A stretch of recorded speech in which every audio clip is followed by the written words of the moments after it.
Hey everyone, thanks for joining. It's good to see you again. I hope your flight back had no turbulence. It's awesome to see all of you flyers, riders, and riders once more. I'm recording this on Memorial Day, so let's just take a second. Thank you to all those who have served. Thank you to those who have given your lives. We wouldn't be here without you. In this section, we're going to go through 6 chapters again, and we get into the meat of it. We get a little bit of lore, a lot more on the dragons themselves, and we get to meet a new character. It seems that nobody's really given a name unless they're going to be recurring. So it's going to be pretty fun. Well, I'd like to see where this character goes and how they fit in. Seems like there's a lot of foreshadowing in at least the end 2 chapters. I hope you guys enjoy it.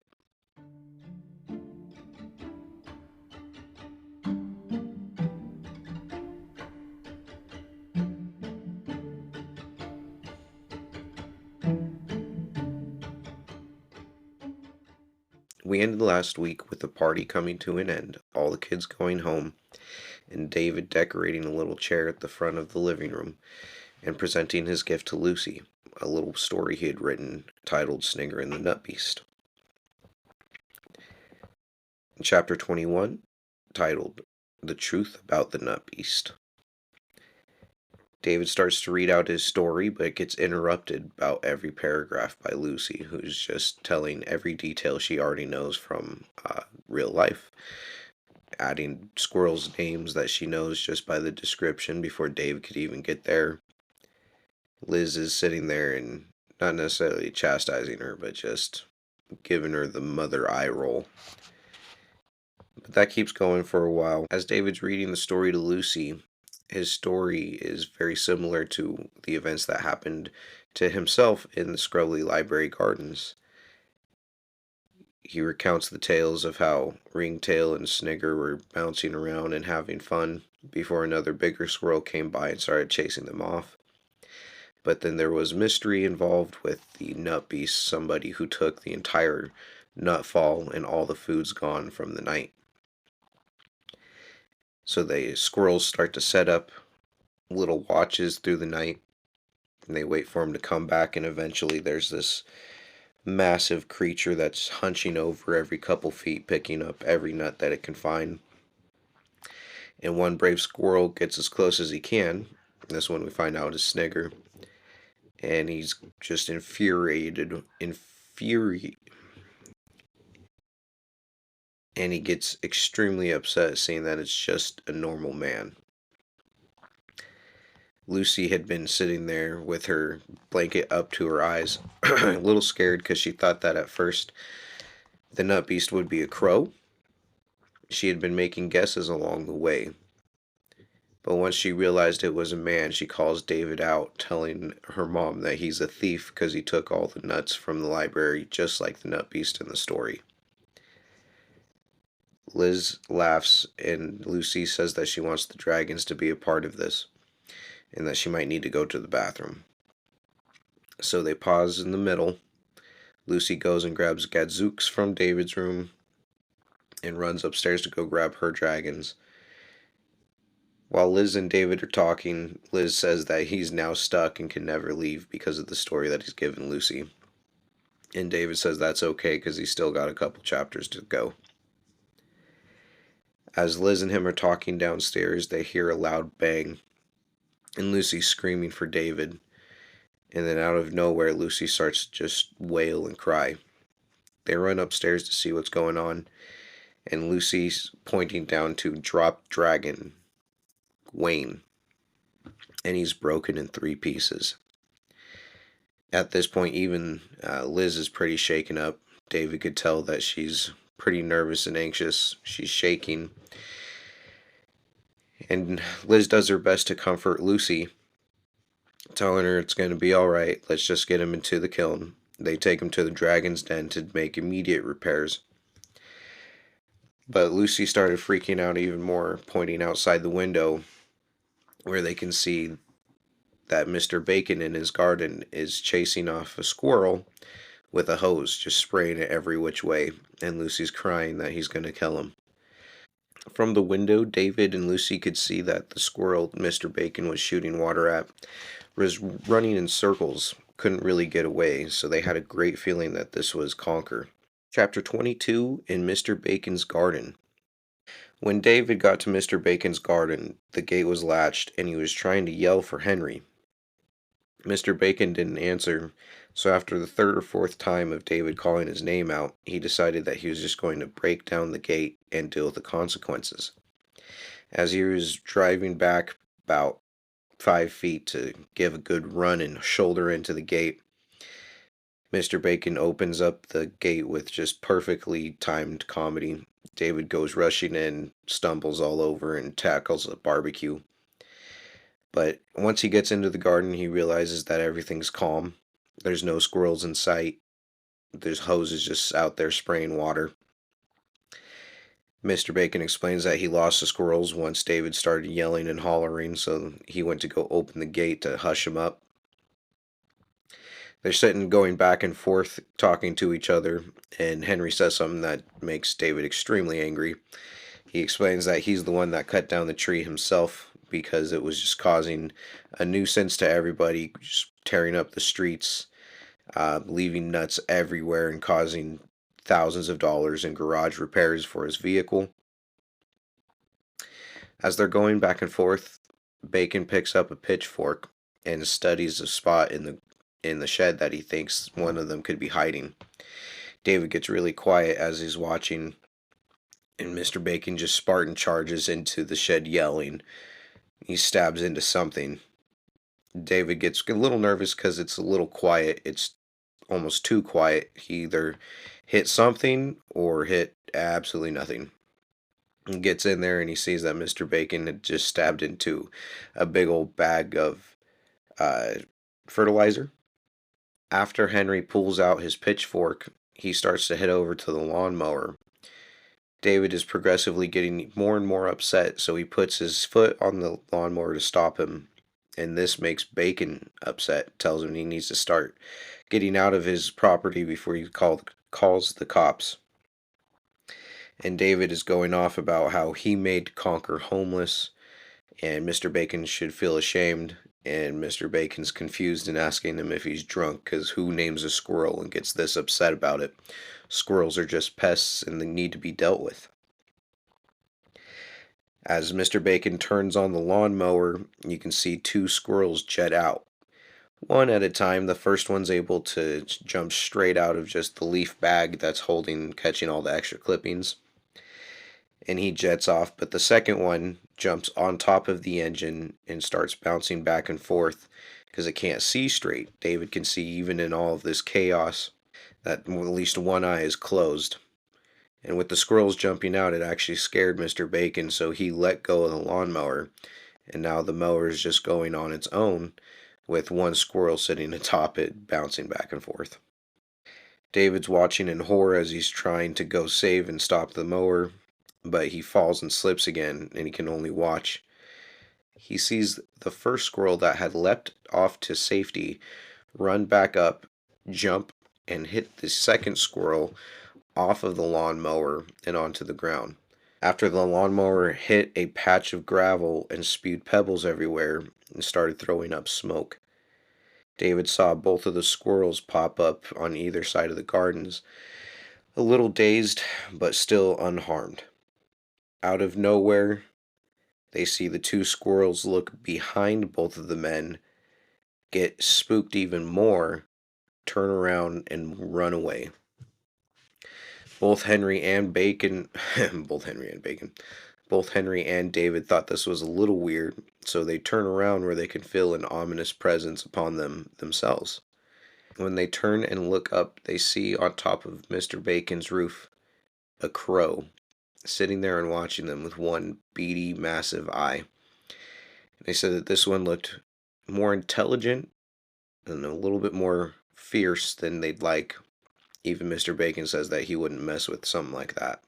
David gets a little suspicious. He's thinking about him, looking at him, and in a flash, Gadzooks comes into his mind and writes down the name Caractacus. David thinks about this in his mind, And he says it out loud. The first time, the crow just looks at him, a little bit of wind rustle, and Bacon says he even doesn't like the sound of that. The second time, David says it a little louder. The crow screeches, swoops down from the roof, going right over David's head, then right back up into a tree in Liz's garden where he can see a huge crow's nest that nobody noticed before, right above the hole where the squirrel's house, where the squirrel used to live in that little hole in the roof. So David puts the two strings together and realizes that this Caractacus is the one that hurt Conquer. David gets very upset but heads back into the house. Chapter 23, The Last Dragon in the World. Surprise, surprise, we start out the chapter with raining again. And every time it's raining now, the only thing that pops into my head is that song. The one that's like, raindrops keep falling on my head, they keep falling. I love that song, but man, raining, raining, raining. Again, I compare this to like the Aragon series with the Aragon and Back Again girls, where they're talking about how Aragon is always just seeming to wake up in the beginning of a chapter. It seems like our running theme is just rain. It's always wet, it's always gray. I don't know if that's an England thing, that there's just constant weather that he's dealing with, so this writer is, writing what he knows, but I'm starting to notice a constant just wet. And I don't know, we've got a valley close to where we live, a couple hours away, and I just, who wants to be wet and gray all the time? Sounds like no fun. None.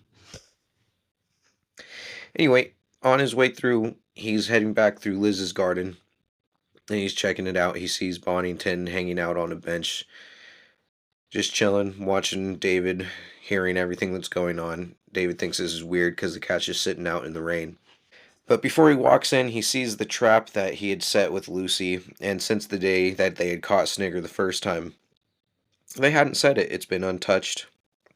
David gets a feeling that maybe it might not be too late, now that he sees both of the squirrels are somewhat hanging out and working together.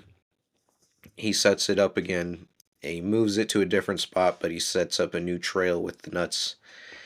And he just tells Bonington, "You're now the guard cat." He points up to the crow's nest and says, "If you see any birds, Bonington, you need to chase them off." He says, "Don't kill them, just shoo them, make them leave." Bonington Bonington perks up his ears, seemingly to acknowledge what David had said, and makes a new stance to look a little more regal. David agrees that he looks more guard-like and starts to head inside. As David walks in, it's very quiet in the house. They doesn't hear anything or see anything going on, and he notices the energy in the house is just off. David starts to head upstairs, and he sees the sign on the dragon's den that says "Kilning in process, do not enter."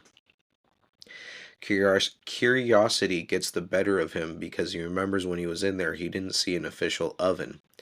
So he doesn't know how she's killing anything without a heating source. David wants to check and see what's the process. So as soon as he opens the door and touches the knob, there's a flash of heat and just searing, burning pain. But he's trying to be quiet because he can hear Liz and Lucy talking in Lucy's room. He's shaking it off, but he starts to drop some eaves. As he's listening to Liz and Lucy, Lucy's pretty upset, but asks to hear the story of Gwain, the last dragon. Liz at first complains and says that Lucy knows it by heart at this point, and that she can think about it and dream it herself. But Lucy says it's never the same dream unless Mom tells the story. So Liz gives in and only agrees if Lucy says she goes to bed right after. They can hear a little bit of commotion as David is walking back and forth, but they think it's actually Bonington, so David lets Bonington go, and he walks right into Lucy's room. David sits on the stairs just out of sight from Liz. She steps out to see if anybody else is there and doesn't see David. She goes back to telling the story with Lucy, but she tells Lucy that she needs to dream it. Lucy knows the process at this point, so she lays back, she closes her eyes. And Liz says, picture it. Go back to a time where dragons ruled the earth. Lucy starts seeing a bunch of villages, a lot of nature and wildlife, not any big cities, just huts made of straw, wood, mud, old clay. They hear one loud roar in the distance and sound of anger, fury, and also loneliness. They know that this is the last dragon in the world, and this dragon knows it as well. This dragon descends down from its icy mountain tops to a lake, and all the villagers are running, screaming in terror. But it lands down next to one villager. Her name is Guinevere. Liz goes on to describe her very much like the Penny Kettles, red of hair, green eyed, very pale. Was talking about the description of Guinevere having red hair. The only thing I could think of was the Malfoy clip from Harry Potter. Red hair and a hand-me-down robe. She must be a Weasley. So David starts to wonder if they're either placing themselves into the story or if maybe there's a little bit more of it that meets the eye. The story goes on and it says that the dragon bends down to get a drink of water and it's got extremely violet eyes. It's a green dragon. These dragons are extremely intelligent, and it's not upset that it seems like this one lady is not scared of him, but more curious. So he decides to test this girl's bravery and threaten to just burn her to a crisp. I'm going to go ahead and read the description of the dragon because I think it does a good job of painting just how massive and majestic this beast is. And I mean, in any series that you get, you always have a good description. I mean, that's what makes dragons awesome. I mean, that's what makes dragons so big in our mind.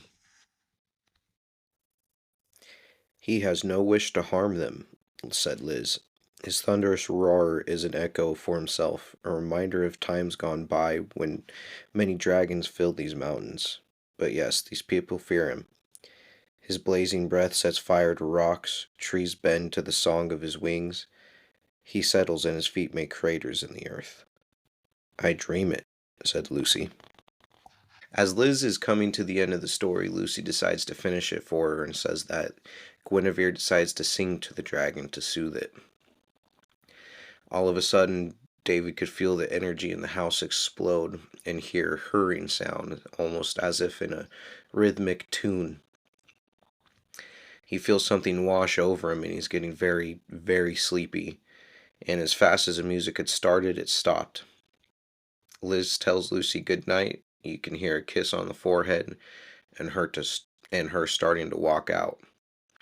David jets down the stairs so that Liz doesn't think that he was dropping some eaves, and she goes to check on the dragon's den. David thinks about warning her because the doorknob was searing hot for him, but when she grabs it, it doesn't affect her at all. She just walks right in, no screaming, not even a look at the hand. David gets extremely confused, but decides it's better to say nothing. He then goes down to meet Bonington in the kitchen. 24. Seeking Gwain. David makes his way over to Bonington and starts having a conversation with himself and the cat. He keeps on going. He's like, Bonington, you've been here longer than me. What's going on, man? Are these dragons real? Are they not? You gotta tell me. And Bonington just looks at him and gives him a puzzled little meow. Not very convincing on anything. So David is sitting there questioning the story even more. Why the violet eyes? Why was the dragon sad? Why did this Guinevere character resemble the Penny Kettles so much? And David just decides to call it quit. It's driving him crazy. He wants to go to bed. But he's even having a hard time with that. He keeps tossing and turning. He can't sleep. So he decides to do all of his schoolwork. He gets caught up on everything that he had been behind on, and even got ahead on a few of future projects, his papers that he needs to write. After a few hours of him trying to put himself to sleep, he finally gets tired. And when he lays down, he starts to have his own dragon dreams. He's dreaming of the dragon den, and as if he's just traveling the house. When he gets up there, instead of touching the knob because he remembers it being hot, he peers inside the keyhole, and there's a dragon there. He sees another little violet eye, but this one was real. It wasn't clay, it was the same size, but David noticed it moved and could understand him. David can't seem to remember this guard dragon's name, but he's trying to convince it. Since this is a dream that he's having, David has on, what are they called? David has on those potting gloves when you're picking up something hot from the stove. He has one of those on his head as a hat. He's got bread in his pockets for some reason, and he's wearing only a robe. David tries to reason with this guard dragon, asking him politely, I just want to check on Gwain, see what's going on, see if everything's okay. The dragon looks a little hesitant, but does not allow David in, shakes his head looking around, but doesn't respond, doesn't say anything. So David tries to think around this and pulls out the bread from his pocket. In his dream, he folds it somehow to where it fits just perfectly through the keyhole, shoves it through, and the dragon gets distracted by it. He starts bending his head down, going to eat it, and David gets brave. He tries the door, and at first there's nothing, and as soon as he goes to twist it, searing hot pain again. He must have forgot about that pot. He must have forgot about that glove on his head. With that, he wakes up instantly, shaking his hand, and just wakes up to his empty room. But then he looks over at the window sill and notices that something's missing too. His dragon Gadzooks. He gets up, goes back into the living room where Gadzooks had been set by Lucy earlier in that day, grabs him, tells him, all right, buddy, it's time to go back to work, and puts it back on his windowsill. As he's setting him down, he couldn't tell if it was just light reflecting off of the glass from the moon, fire from the dragon itself, but something had happened and caught his eye. There was something in the dragon's eye as well, something that could only be described as life. Chapter 25, Dragon Pox. Liz knocks on David's door to wake him up. David is inside of his bed. It's not made. Since he couldn't sleep or anything, he's just in his robe on top of the blankets with Bonington curled up on his chest. And Liz is asking him if he's going to college. She's like, it's almost 8 o'clock. You're going to be late. And David gets up all sluggish and tired. And he's talking to Liz in the morning. Liz is noticing that his computer was on, so she asked him if he had done some work. He admits that he got all of his stuff done, and he even wrote one more chapter in his story. Liz says that's going to make his publisher happy. David just smiles. Liz explains that Lucy is sick. She's got nothing but the dragon pox, and explains that she's just upset from breaking Gwain still. David thinks this is weird and that somebody shouldn't be getting sick from accidentally breaking a clay dragon, but dismisses it and talks to Liz. He tells Liz about Conquer, and she asks if he's still with us. He confirms, but tells her that he did set the trap again and he didn't see Liz, little white lie, last night, so he couldn't ask her about it. Liz agrees, doesn't say anything, but says that he should probably go check the trap. After breakfast, David goes out to go check it, and surprise, surprise, raindrops keep falling on my head. They keep falling. It's raining again. But this time it's a little bit harder. David says that it's not worth it to go to college, and it's not worth it to go outside and do anything else. So afterwards, he's just going to go lock himself in his room. But as he's walking back from checking the trap, there was no signs of any kind of activity, whether it be Bonington, the cat Caractacus, or the squirrels in any nature. The trap hasn't been used at all. So David goes back, and before he's heading into the house, he can hear a window thud open. Lucy sticks her head out, telling him, Psst, hey, you need to come talk to me. Come tell me what's going on. And David says, no, your mom said to stay away from you because you're sick. I don't want to get in trouble. But they can hear a phone ringing downstairs, and they can hear a phone ringing downstairs, and Lucy explains that that's the market guy telling mom how much telling Mom how many dragons that he'd like at the market, and that they'll gab for hours, so they got some time. David keeps on telling no, but eventually, after some arm twisting, he agrees to go tell her. As David was heading in from checking the trap, and before he started talking to Lucy, there was a flap in the little mail receiver through the door, and in the envelope, it was a wildlife preserve talking about an animal hospital, and donations are accepted and appreciated. It's got a little phone number on there as well. So they meet each other at the stairs. They're sitting a little bit, a couple steps away from each other.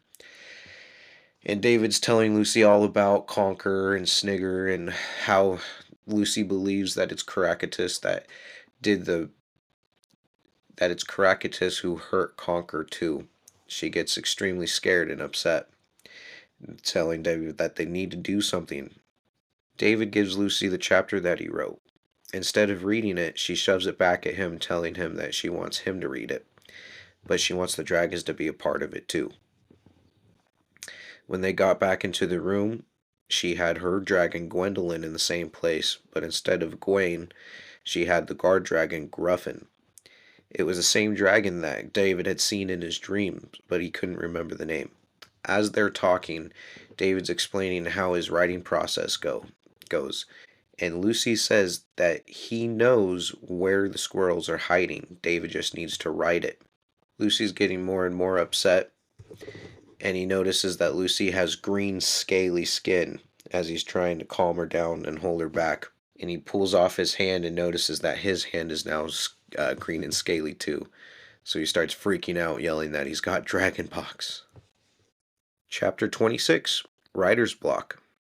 David's freaking out. Liz comes up and gets Lucy in trouble for coaxing David to talk to him, because she says that she knows David wouldn't do it on his own. As David's freaking out, saying he needs to call the doctors, he needs to get this cured, Liz has no reaction, looks at his hand and says, well, a doctor's not going to be able to do much about this. And that makes David go just blind. He's starting to freak out even more, saying, what, can normal people not be cured? What's going on? Am I going to die? Am I going to turn into a dragon? Liz starts to laugh, puts her hand on top of his hand, lifts it. His hand is completely clean, and hers is now green and scaly. She shows David that it's just glitter. Both Liz and Lucy have a little chuckle, and David just feels his heart drop, knowing that he's going to be okay. Since it's too rainy to do anything, David goes back to his room, and he's talking to Liz, explaining that he's got writer's block. He says that Gadzooks has been no help, and whenever he's picturing him, Gadzooks is just breaking his pencil and throwing his pad. Liz says that's not good for a special dragon, but it's also not fair to punish him. Gadzooks loves his windowsill, and David should put him back, because David had put him on the bookshelf as a punishment. David says it's just clay, it shouldn't matter, it doesn't have feelings. And Liz says no wonder he doesn't want to help. No dragon can feel loved. Out of nowhere, there was a knock on the door, and enter foreshadowing. Liz answers the door, and there's a lady that's about David's age. She's described as being plain but attractive. She says that she's involved with the wildlife hospital in Scrubbly, and she's there to receive the donations. Liz has a couple of dollars that she puts in and asks David if he has any.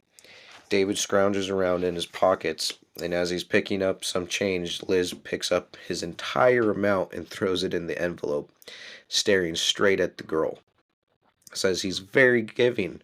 David tries to stutter a little bit and say, Liz, that's all mine, and she cuts him off, closing the envelope and handing it back. Lucy's starting to ask tons of questions on if they can help squirrels. They have an injured one that they're trying to take to the library gardens. David perks up his ears because that's news to him. They thought they were just trying to capture him, and they didn't know what they were going to do afterwards. This girl that's here is now named Sophie, and she's starting to get interested. She says that it's always a good cause to help an animal if you're going for care. She says that if they are able to catch him, that the vets at the hospital will happily look over him for free to make sure that everything's okay. As she's about to leave, she hands a pamphlet out and tells David to contact her if they need anything. She then goes to write down her personal number and says that's for if they need to get a hold of her after hours. She holds the pamphlet out and Lucy goes to grab it, but Liz pulls the ultimate wingman move, grabs the pamphlet, thanks her, and hands it straight to David. As Sophie's turning around to leave, David stops her. As Sophie is turning around to leave, David just starts sputtering out, "Are squirrels intelligent?" And Sophie gives it a thought and tells him, well, they're not extremely intelligent. They're not going to problem solve, but they're good at overcoming obstacles and getting to safety. David was just dumbfounded, couldn't really say anything, lost in this girl's eyes, and is silent. So she walks away, closes the door, and Liz just hands back the letter to him, saying, I think you have a lot to talk about and a lot of inspiration to go over. At the end of this interaction, everybody's going their separate ways.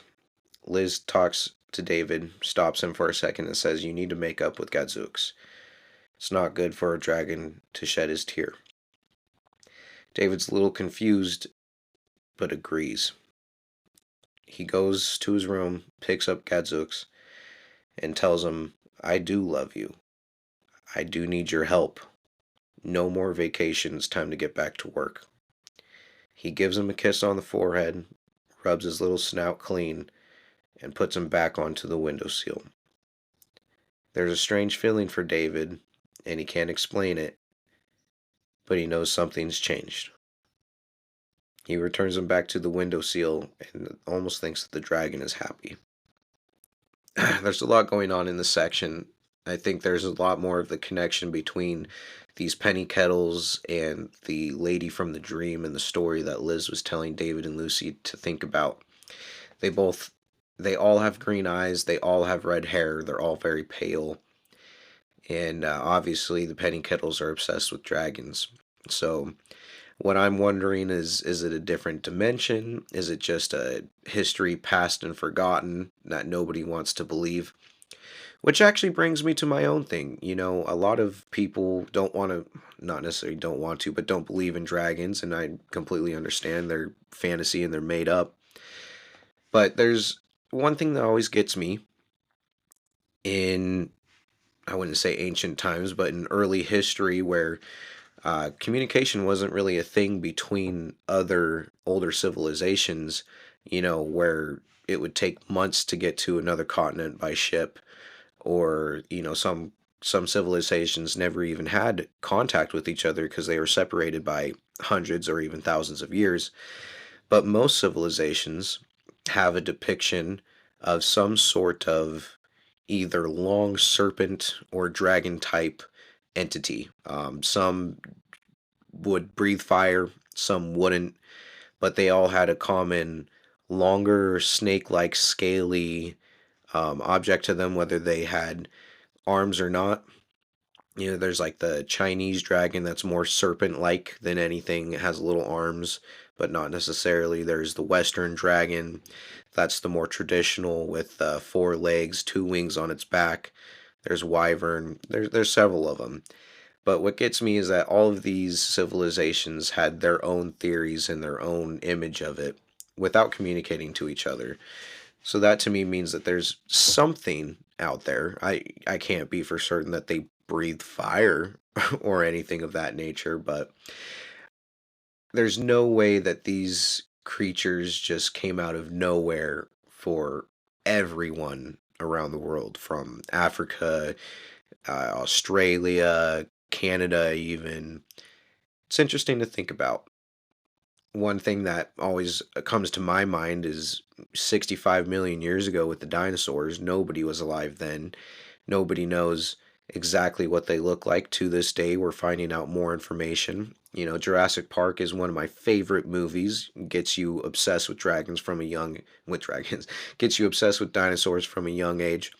But we come to find out that those movies were not very accurate. They were accurate at the time for the information that we had, but like anything else, you like to see that information grow. Everything evolve through what you're learning, and we know that dinosaurs more than likely had a thin layer of feathers more often than not. They are related to birds, and they weren't just scaly beasts. So who's to say that 65 million years ago, some form of flying dinosaur couldn't breathe fire?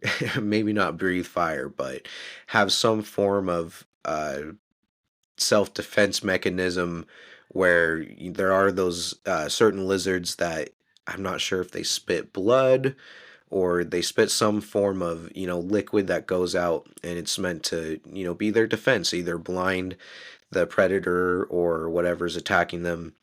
And we were never there. We'll never know. I like to think that there's a possibility there might have been dragons out there. That's just my fantasy and child heart being there. But what do you guys think? I'd love to know. Give me comments. Were they real? Were they not real? If they were, where would they be? And how long ago? I'd love to hear your thoughts, any comments, any questions. My email, you guys know, is gadzooks at the last gmail. Gadzooks, the last DM at gmail.com. I appreciate it. One thing you guys can do to help me just get out there a little bit more is give me a rating. I'd deeply appreciate it. I'm not going to ask for a 5 star. If you do it, I'd appreciate it, but give me your honest thoughts. It'll help me grow too. Thank you very much. Have a safe flight back with no turbulence, and we'll see you later.